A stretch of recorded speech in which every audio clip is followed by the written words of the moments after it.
Hi, everyone. My name is Becky Robinson, and we are going to get started very soon with today's webinar with Barry Johnson. We're so thrilled that you have chosen to invest some of your time today learning with us. So as you're coming on to today's broadcast, I hope you'll take a moment to find the Zoom chat, and I hope you'll use the drop-down menu to select all panelists and attendees.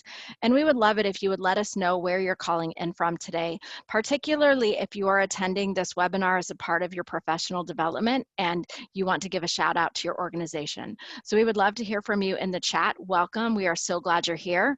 And we'll be getting started with our content in just a few moments. The first thing I want to let you know is that we won't have any slides today. However, we are recording today's event, and we will be sharing this recording with you after today's event so that you can continue to learn from the content or share it with a colleague or a friend. The other thing that we want to let you know is that our webinar today is based on a new book by Barry Johnson called And Making a Difference by Leveraging Polarity, Paradox, or Dilemma. This book is already available, and throughout the broadcast, we'll let you know how you can get a hold of it. So welcome to all those who are coming in. I'm noticing that we have an audience that is both here in the US from almost every state and from around the world. And so many are sharing their greetings with Barry today. And so we're so thrilled that you're here. I want to let you know that later in the broadcast, we do have a couple of special guests who are part of the organization Polarity Partnerships, and they will be sharing with you more about how you can work with them and interact with this material beyond the book. So we hope you'll stay on until the very end of the call. And toward the end of the call, we also will be taking your specific questions. Some of those have already come in via email, and we will address as many as we are able. So Barry, welcome. Hello, how are you? I'm doing wonderful. Thanks for arranging this, Becky. I appreciate it. Sure, and so many greetings from your friends. I'm noticing that people are saying that they're so glad to see you again, that it's been a long time since they've been in touch. One last note about technology. If you are interested in sharing your thoughts throughout today's event, we would invite you to share those live on Twitter, and you can use the hashtag #PolarityThinking when you are live tweeting any of your ideas or thoughts from today's event. So Barry, as we dive in, it seems like a lot of the folks today on the call know you, but just in case you haven't yet met Barry Johnson, Barry is the creator of the Polarity Map, and he's a founding partner of Polarity Partnerships. He's also the author of other books on the topic of polarity, and again, the most recent book that we looked at together, And Making a Difference by Leveraging Polarity, Paradox, or Dilemma. But of course, that's a really brief bio, Barry, and I know that our attendees would probably love to hear more about the story and the context that brought you to this latest book. So could you tell us a little bit about the story and what has brought you here? Yeah, I'd love to. It's actually a very exciting time for me. As I was reflecting on this meeting coming up and the launch of the book, what I was aware of is that there's a 50-year history that is really important about this. So it was actually 50 years ago this year, in 1970, I had been a graduate student at Union Theological Seminary in New York City. And in that time, I started an internship program at that first year to understand. I was living in East Harlem in this internship program, understanding what life was like for the urban poor. And I ended up staying in East Harlem for 5 years. And during that time, I got more and more involved in concerns about how organizations, even nation states, were functioning in ways that ended up being cruel to many. And inequitable. And so I was in protests all the time. I was the director of clergy and laity concerned, the office manager of clergy and laity concerned about Vietnam, for example, and was involved in civil rights activities. So I was involved in a lot of protesting during those 5 years in East Harlem. At the end of the 5 years, I was thinking, I don't want to just be protesting systems that work poorly for a lot of people. I need to understand how we get there. So how do nation states find themselves at war? How do we find ourselves with systemic racism? How do we find ourselves in poverty and racism and sexism? And so I decided, I left seminary 50 years ago on a quest. And the quest was, how might we create systems that work better for everyone?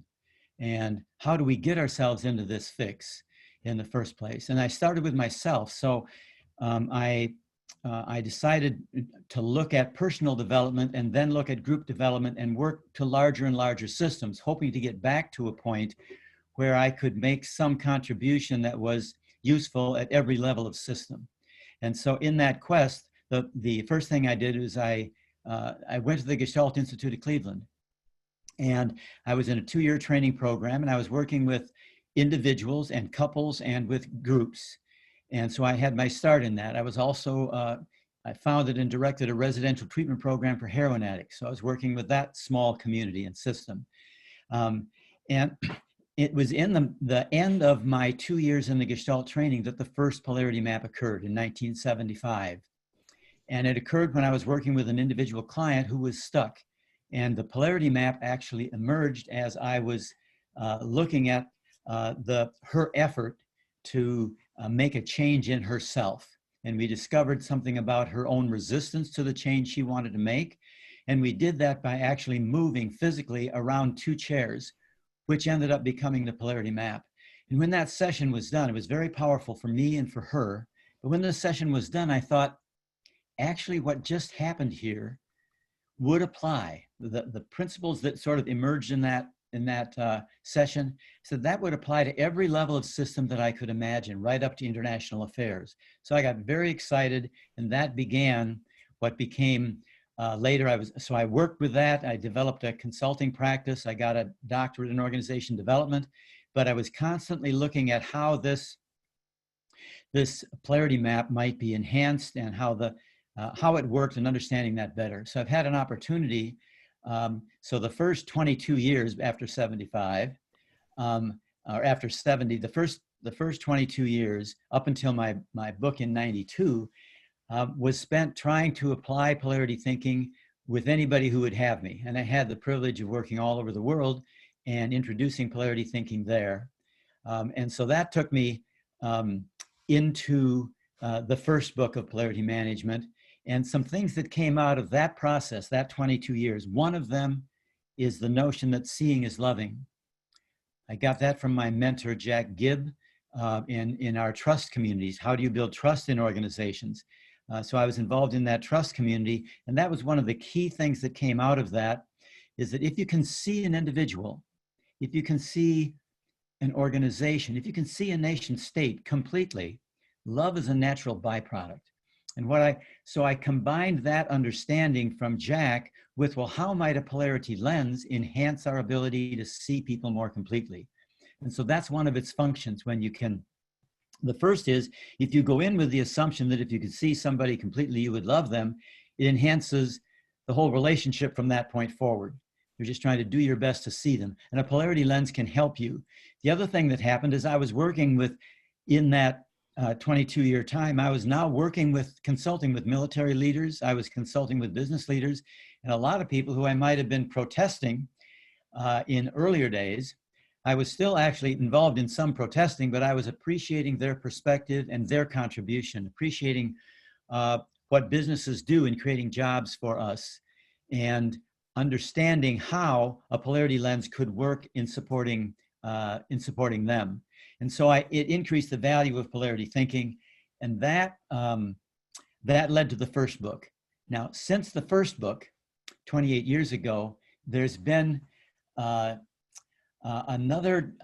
combination of learning that's happened, and that's what's showing up in this most current book. And one of the things that has evolved is we're aware that we need to have a greater purpose at the top of the polarity map. Originally, it did not have a greater purpose, but now it does. I can thank John Shearer for that. And so the map has been evolving as we've gone, and the principles we've been learning about. In the new book, there's now 120 principles that we can say apply to a polarity. If you've got one, this is how they work.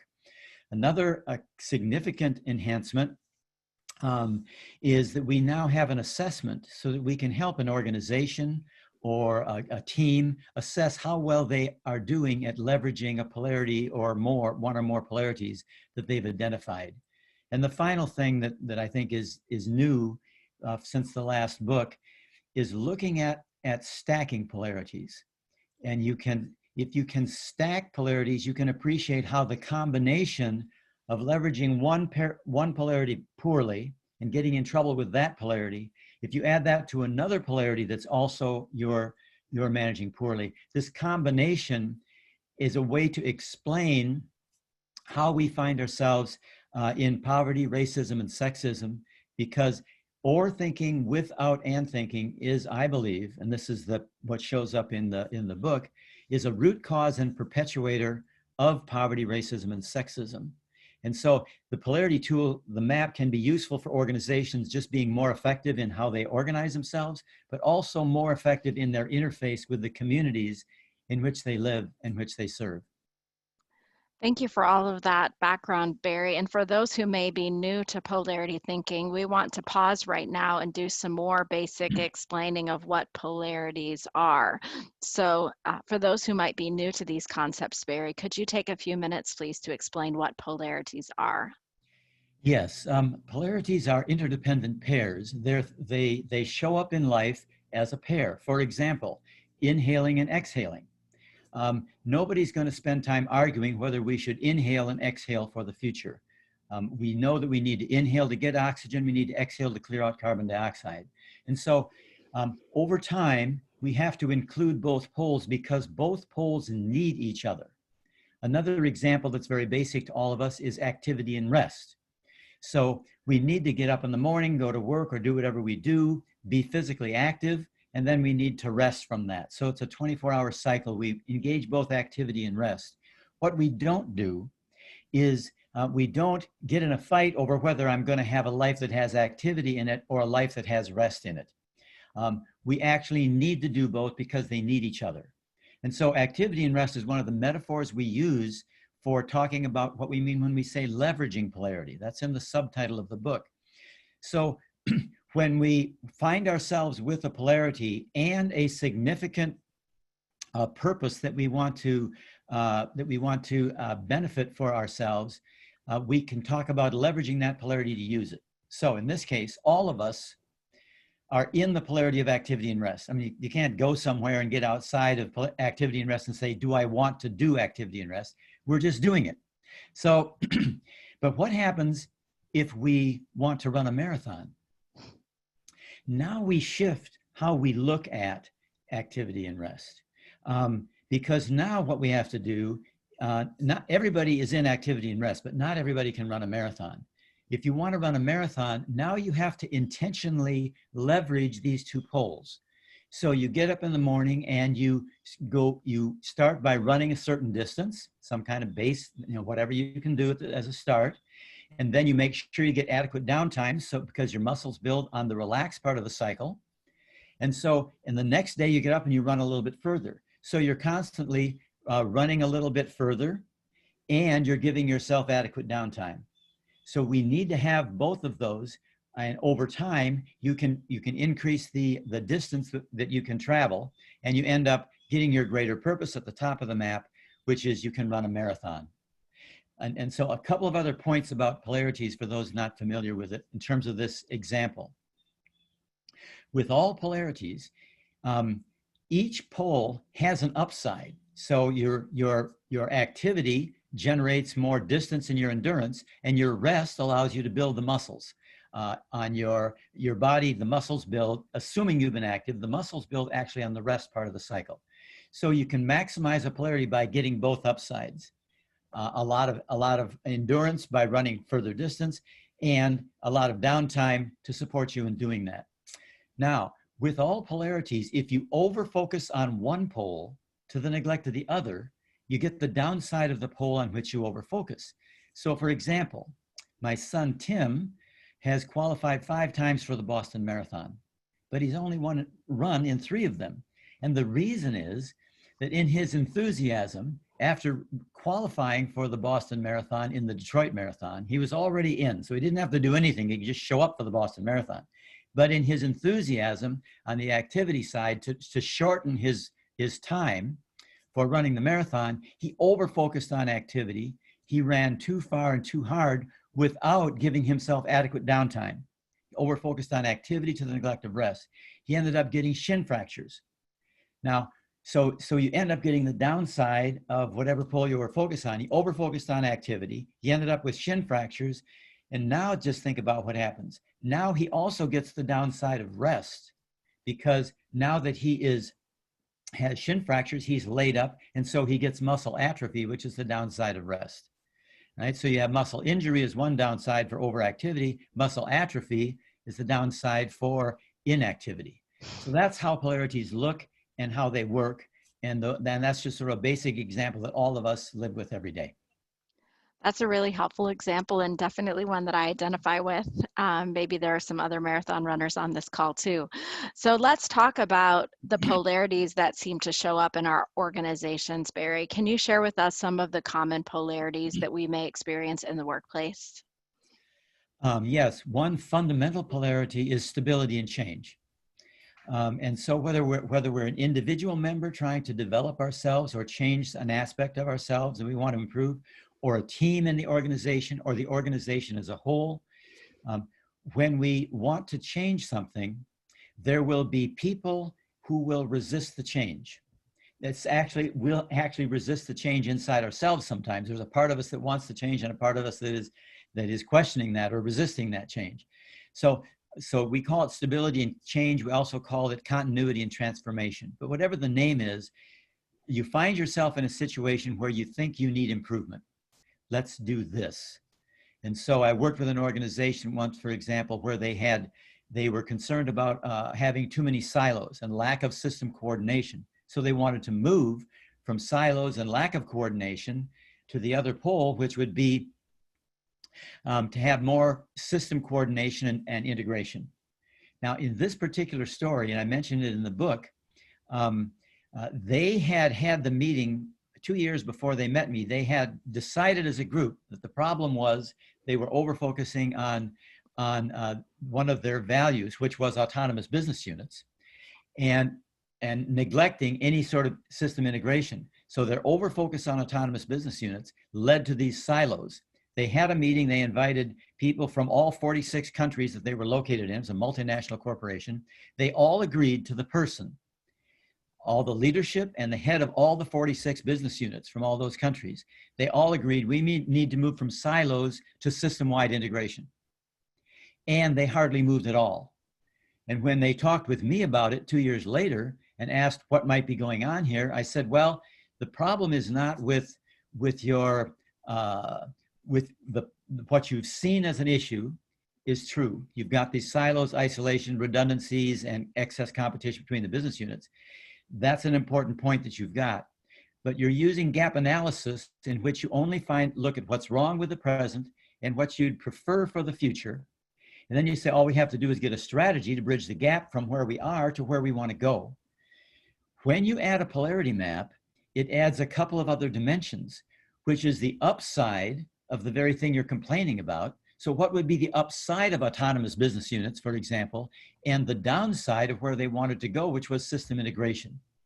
And so if you think about it, the upside of autonomous business units is that you have more spontaneity, more freedom, more initiative by the business units. It's terrific. The downside of over-focusing on business integration to the neglect of autonomy for the business units leads to bureaucracy and red tape and redundancy. It was the fear of bureaucracy in an organization whose primary value was autonomy in their business units. That downside fear kept them from moving ahead. So what we did is we brought the top 200 people together, and we, in groups of 6, we all generated that polarity map, and they appreciated what the upsides of each of those poles were, and they created action steps to make sure that they both got the best of autonomy in their business units and the best of integrated systems. Those are a couple of very helpful examples about the polarities that some of us may be experiencing in our organizations. And I know a little bit later we're going to talk about what we do once we've identified those challenging polarities in our organizations. But I wanted to take a few minutes, Barry, because I know you feel very passionate about these topics and you've been doing some writing related to them, about the polarities that you see showing up during our current political season and all the various challenges that we've been experiencing in 2020. Yeah, let's maybe just take the COVID-19 issue for a second, there are a couple of really important polarities that are at play here. And one of them is paying attention to health, and the other is paying attention to the economy. Now, what the problem that people run into with polarities is when they see them as an either or choice. And they think, well, should we focus on health or should we focus on the economy? And you get into a false choice. All polarities are a false choice. And so when we find ourselves in a tense argument, an interaction between two groups of people, the first question around this tension is, might this tension sit within a very important polarity? And if it is, not only are both sides right, they both need each other. So, for example, if we look at health and the economy, there was a significant investment, has been a significant investment in the economy, somewhat to the neglect of our healthcare in terms of removing the system that was created during the previous administration to anticipate and respond to pandemics, and some other reducing in funding for healthcare in order for some cost savings government-wise, and in order to take care of the economy. It ended up with an overfocus on the economy. Of course, we have to take care of the economy, but if you overfocus on the economy to the relative neglect of taking care of healthcare, you become more susceptible to the impact of the pandemic. And it's no accident that we're the country that is suffering most from this pandemic anywhere in the world. Now, it doesn't mean that the economy is not important, but it means we need to pay attention to healthcare and the economy. We need to do both. Notice what I mentioned before, by the way. If you overfocus on one pole, first you get the downside of the pole you overfocus on, then you get the downside of the other pole as well. So in this case, we overfocused on the economy to the neglect of healthcare. We made our healthcare system vulnerable. Now, when the healthcare system became vulnerable, COVID-19 hit, and what became vulnerable? The economy. So we end up getting the downside of both when we misdiagnose it as an either or choice. So that's one example. The other one example that is showing up in COVID is the individual freedom on the one hand and concern for the common good on the other hand. How do we make sure that we maximize the individual freedom that people have and that we respond to different situations differently? And how do we have a uniform policy at the national and the state and the local level, a uniform policy that pays attention to the common good? And there's a natural tension between that individual freedom and common good. It shows up, do I wear a face mask or not? Well, it's not just about me and my face mask. It's about the common good, and where is it appropriate for me to wear a face mask to protect the people that I will see later, to protect myself and to protect others in this process. So those are two key polarities, I think, in the COVID-19 issue. Thank you for sharing those two, Barry. And I think that latter polarity that you mentioned shows up quite often. There are a couple of comments in the chat related to those particular polarities related to the pandemic. And really just one comment I wanted to call out, someone mentioned that the political division in our nation seems to happen when different political parties are choosing one side of the polarities over the other. Yes, yeah, exactly. And matter of fact, there's a section in the new book where I talk about going from polarized to optimized. So often polarizations that we experience, it's one of the best places for using a polarity lens is helpful. Often in a polarized situation, both sides actually have something very important to say and to contribute. And that's why it's helpful to have, at least a two-party system for a democracy. You need to have both. We need a strong Republican Party. We need a strong Democratic Party. And if neither of them are responding well, we need the option to have, other parties come up and say, something's being neglected. It may be a pole of another polarity, and they're saying they're neglecting it. In the chapter in the book where I focus on this polarized to optimize, I point out some of the polls that Trump supporters favor and some of the polls that Trump opposition would favor. So if the fight between Trump supporters and Trump opposition is around a polarity, then actually they're both bringing some wisdom to that conversation. And so we need to be able to learn what we can. What are the values that are being espoused by each? And what are the fears that they have as well? So polarities often contain essentially two sets of values, which would be the two upsides. And the stronger you value something, the greater you're afraid of losing it. And so, for example, the stronger you value freedom, which is a huge value in the United States, you know, the Declaration of Independence, we hold these truths to be self-evident, that all men, let's say all people, are created equal and endowed by their creator with certain unalienable rights, and among them are life, liberty, which is freedom, and the pursuit of happiness. So we're looking at being created equal. So we've got freedom and equality, right? And so in the United States, that, and in any country, that's always a constant tension. And how do we deal with that? And so when we focus on freedom, the over-focus on freedom to the relative neglect of equality leads to gross inequality. And in the United States, if we were to ask people, you know, which would be the stronger drive in our culture, in our country, freedom or equality, if we put it up as freedom or equality, I think the freedom pole would be the one that would be most charged.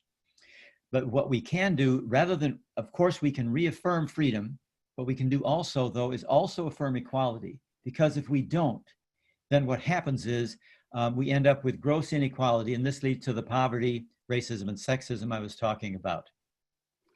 Well, let's speak to some of those polarities.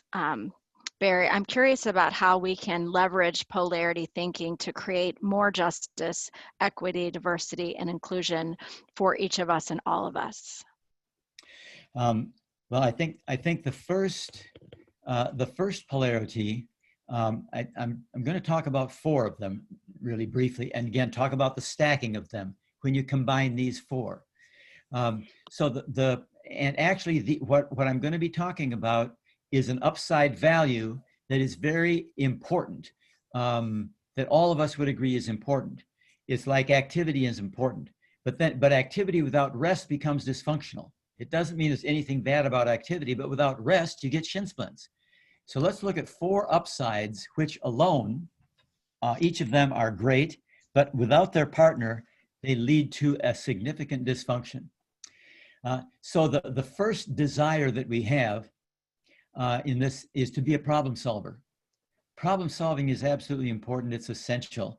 We can't get along in life. We're solving problems all sorts of places every day.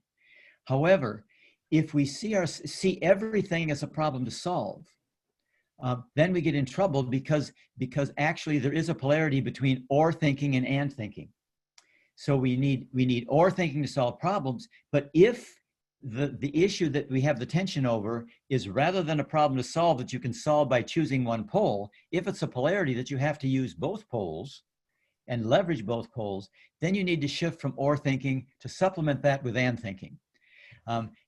If you just hang out continuing to just focus on or thinking, then what happens is you end up with vicious cycles as the people fight over who's going to win and both sides lose. But if you can see that as a polarity, then you can intentionally leverage it by going after both poles. But if people end up with just or thinking, so they bring or thinking from the first polarity, they leave and behind. Now we're talking about bringing or to the next three polarities. And the first one is the desire to protect.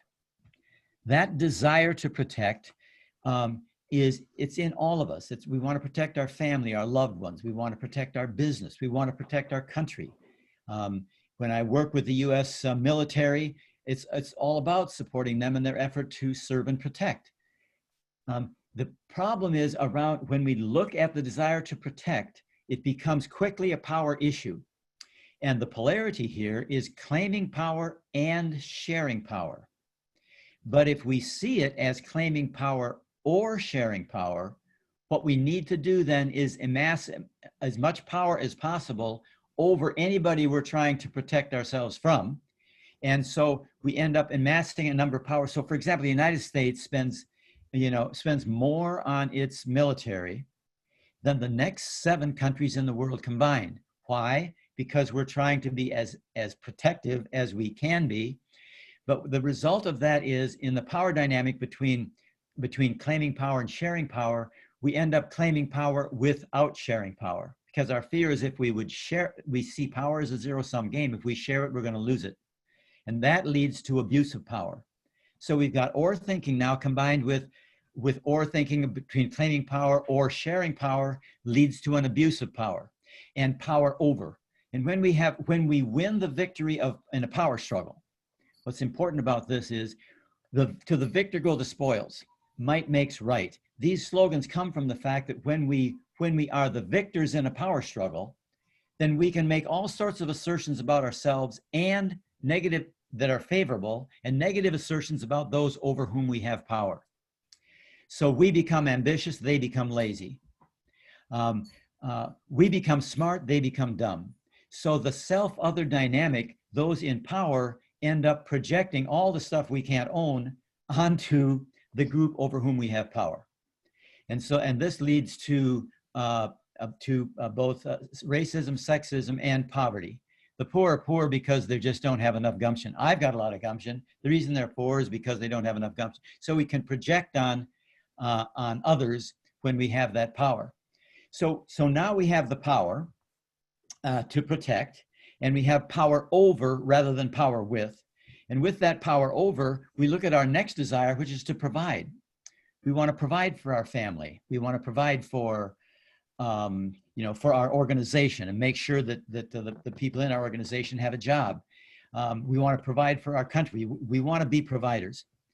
In the focus of providing, the underlying polarity is abundance for some and basics for all. But if it's seen abundance for some or basics for all, then we end up having abundance for some and very little for the rest.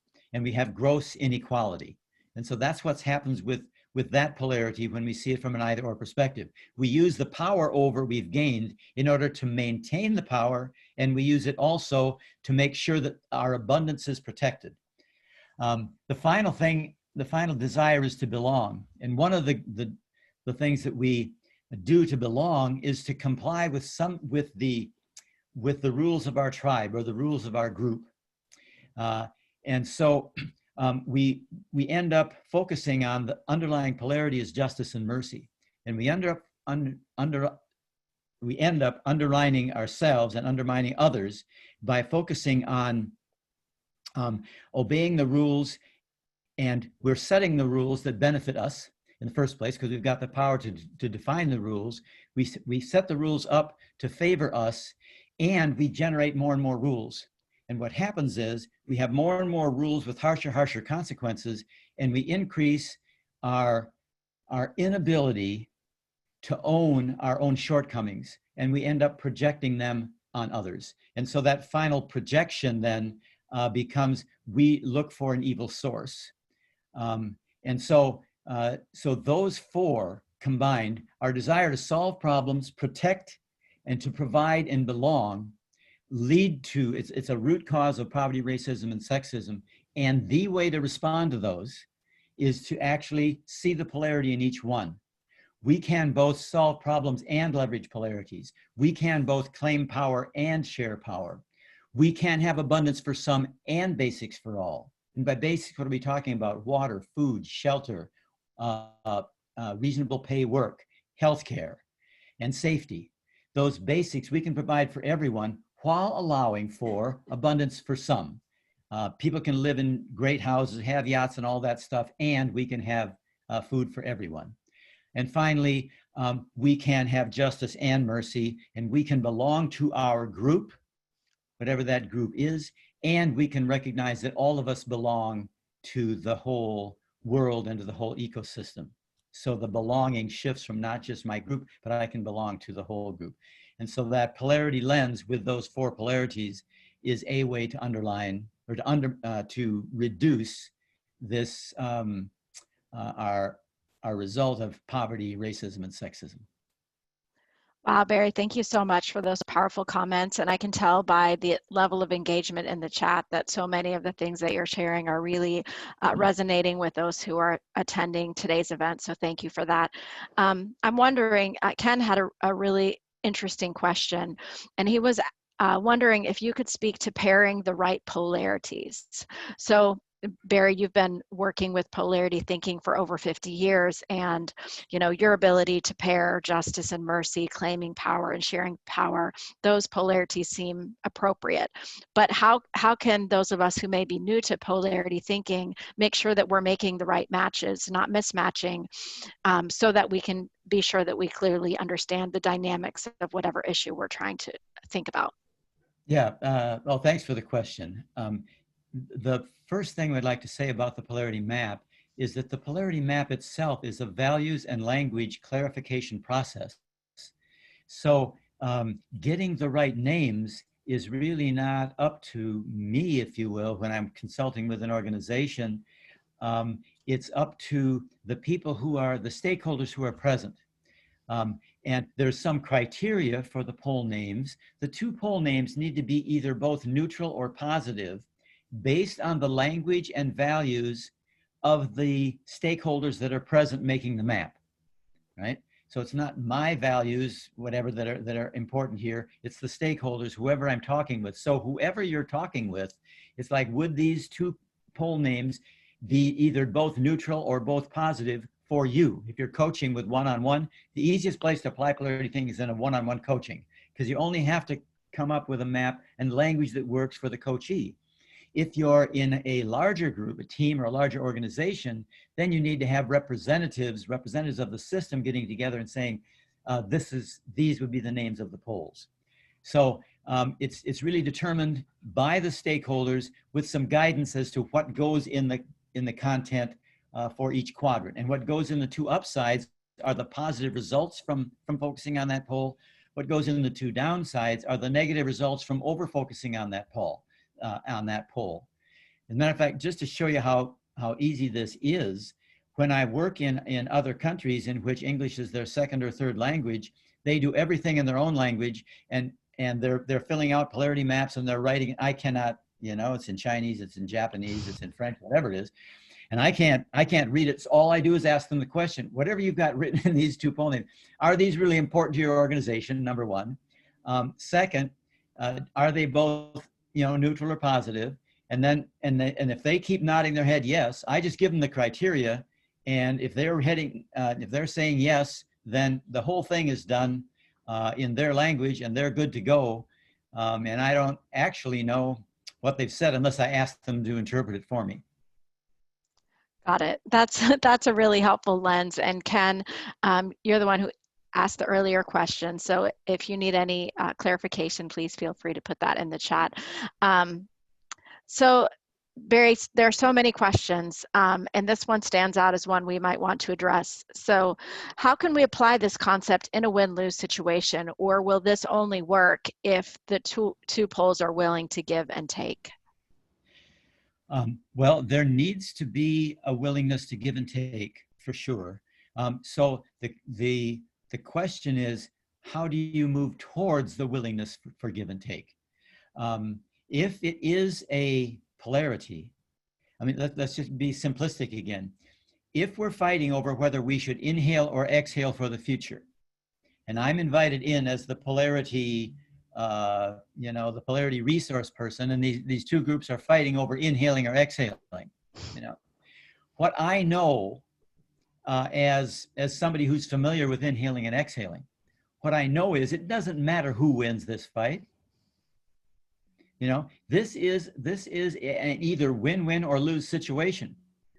If the inhalers win and everybody inhales and they hold it for as long as they can, then what will happen is you'll now have everybody going to exhaling because they can't hold their breath that long. And they'll say, oh, that inhaling was a mistake. Inhaling wasn't a mistake. It wasn't a solution in the first place. It's a part of a natural ongoing oscillation between two poles. So so if it is a polarity, it will be a win-win or lose situation. And so the question is, how do you get people to engage in that? And there's two steps to that are most useful. One is talk about something like activity and rest, so they realize that polarities exist and they're not in some big fight over it.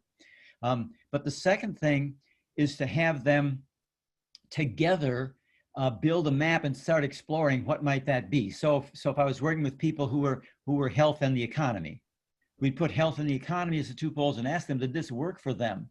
And we'd ask them questions like, does that make sense to you that we need to, that does health seem like a neutral or positive word for everybody?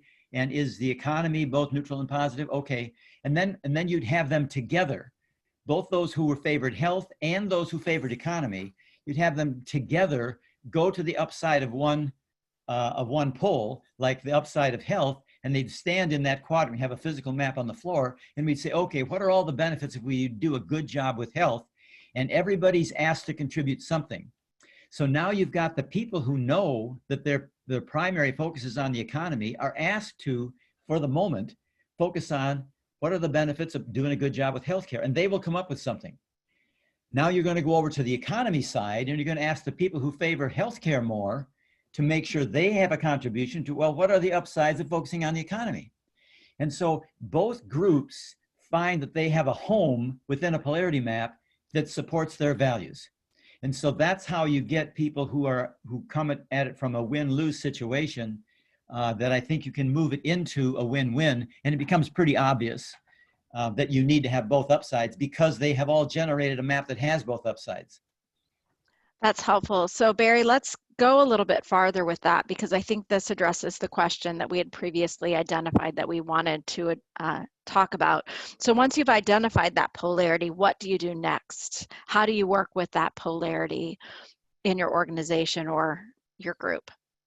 Yeah, great. So we have a 5-step process, and this is another piece of actually the improvement since the book in '92. We have a 5-step process, which we call the SMALL. The acronym is SMALL, S-M-A-L-L. Think small to go big when dealing with the polarity. And the S stands for seeing. So the first thing you need to do is you need to be able to see this. Might this be a polarity? And so you're starting to think, would this be a helpful frame? Might this be a polarity? So seeing it. There's 2 dimensions to seeing, by the way. The first is the dimension of seeing whether there might be a polarity here that we can agree on. But the second part of the seeing step is the reminder that seeing is loving. And if I could see the person who is opposing me in this discussion, in this interaction, if I could see that person completely, I know that love would be a natural byproduct. And this process is engaging in an opportunity to see them completely and to, in fact, love them. And so the seeing is much richer than just a sort of transactional, well, let's name the poles. It is the pursuit of seeing the other more completely and actually seeing myself more completely as well, because that leads to being able to love ourselves in the midst of our mistakes. So seeing is the first step. The second step is mapping that we've talked about. So you would get people together and say, and you raise the question, what would go in the quadrants of the map?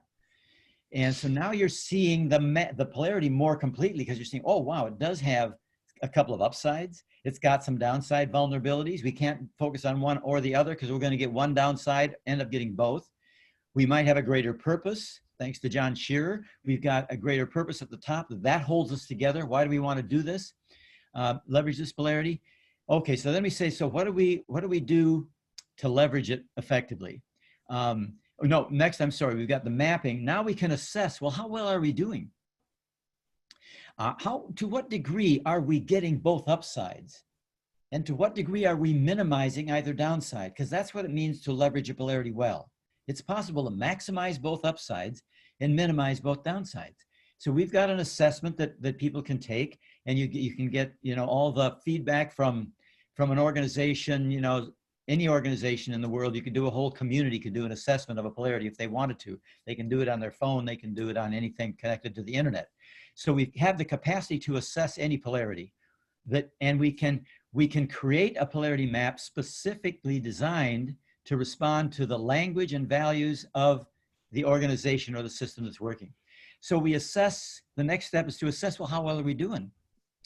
And then the next step is L, is learning.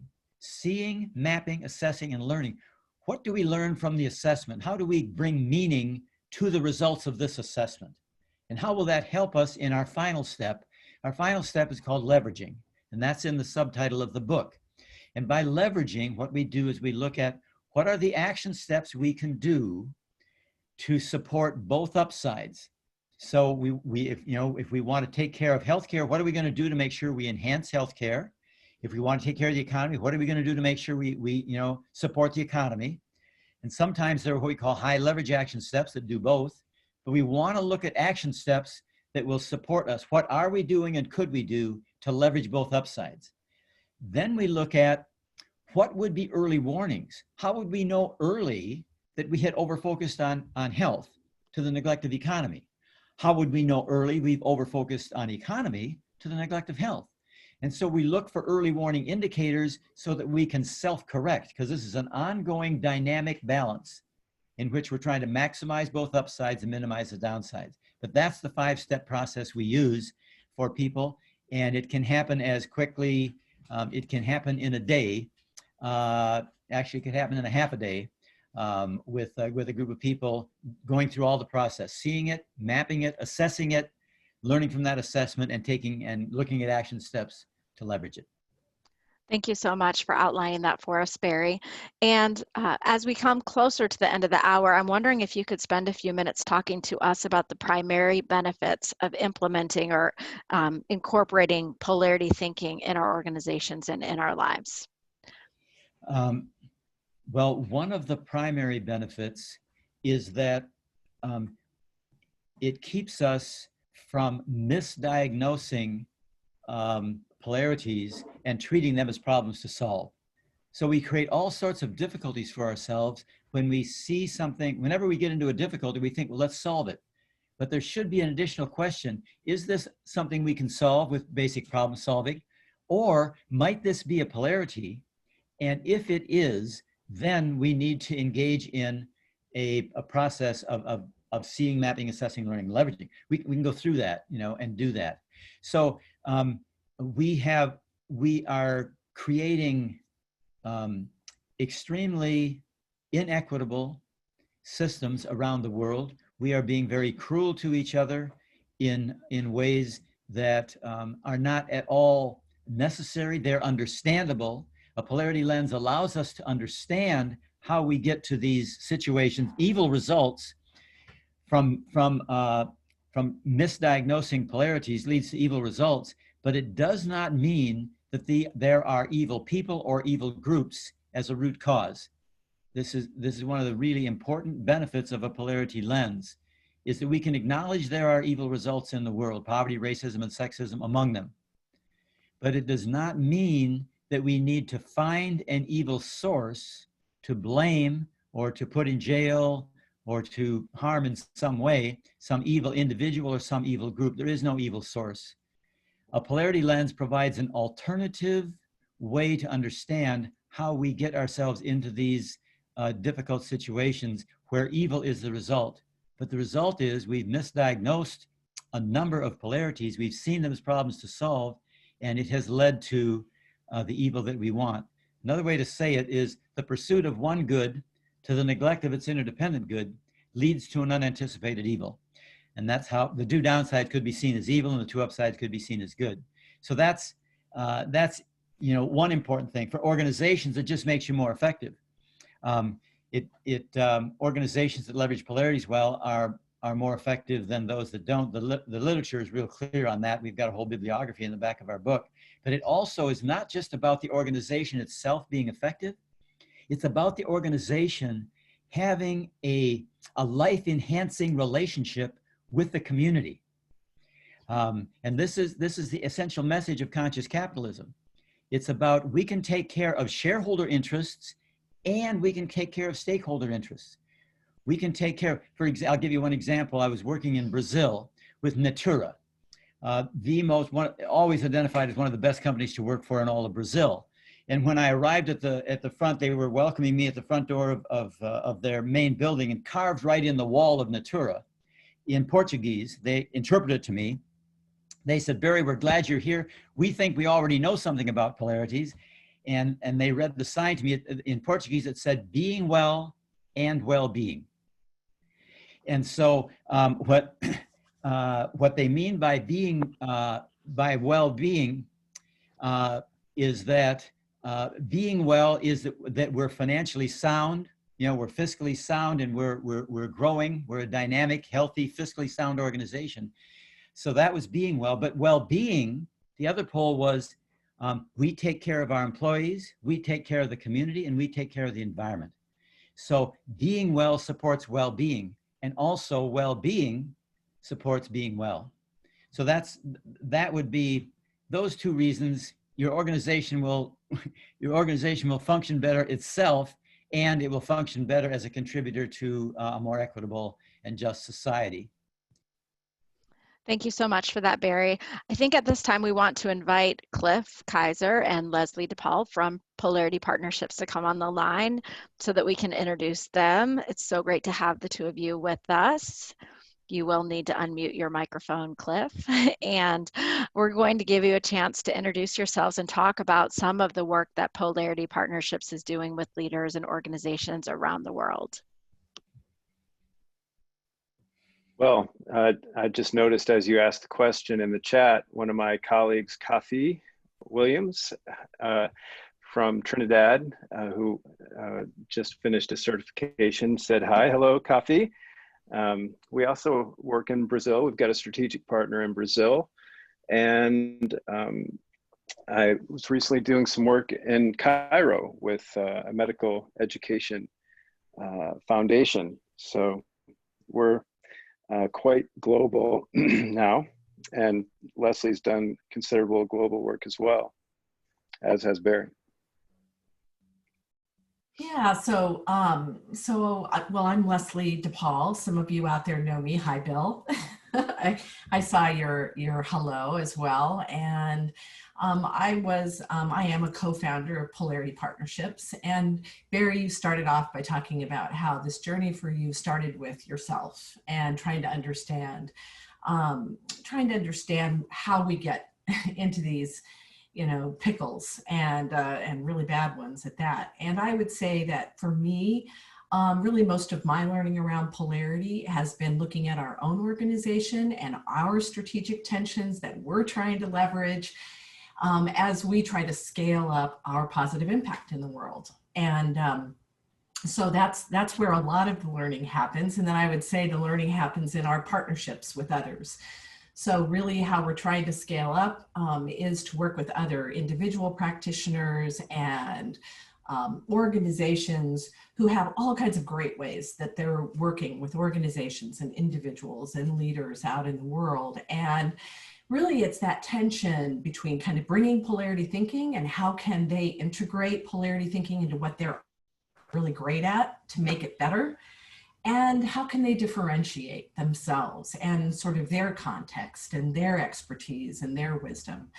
And so that's a lot of what we are trying to do in our effort to have a bigger and more positive impact is we really rely on partnerships with others. And also the learning that we do with our client organizations as they look at their most strategic tensions.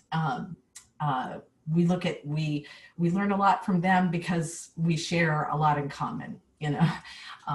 So anyway, that's who I am and who we are. And then just want to let you know, we also, I know it's been on the chat, we have a resource portal, and that's one of the ways we try to kind of increase and scale up access. And so there's access to all kinds of great resources of many practitioners and partners, including our own. So encourage folks to check out polarityresources.com as another, you know, in addition to the book and other things to learn more. Thanks so much. Cliff, did you want to share anything else? I'm just enjoying seeing all the familiar names in the chat. Sorry, I'm a little distracted by that. I want to say hi to everybody. Well, we have another strategic partner, the George Mason University. So a couple of the people said, oh, I got introduced to polarity thinking through the coaching program, the leadership coaching for organizational well-being at GMU. So a couple of folks from there. So hello to all of you. Coaching's one of the fastest ways to apply polarity thinking. You've got one person that is your key stakeholder in front of you. Of course, you're bringing others into the room in the dialogue, but if you can identify a key polarity that leader might be struggling with, you can apply it instantly, and it can be hugely liberating for people who might be stuck on one value pole or the other.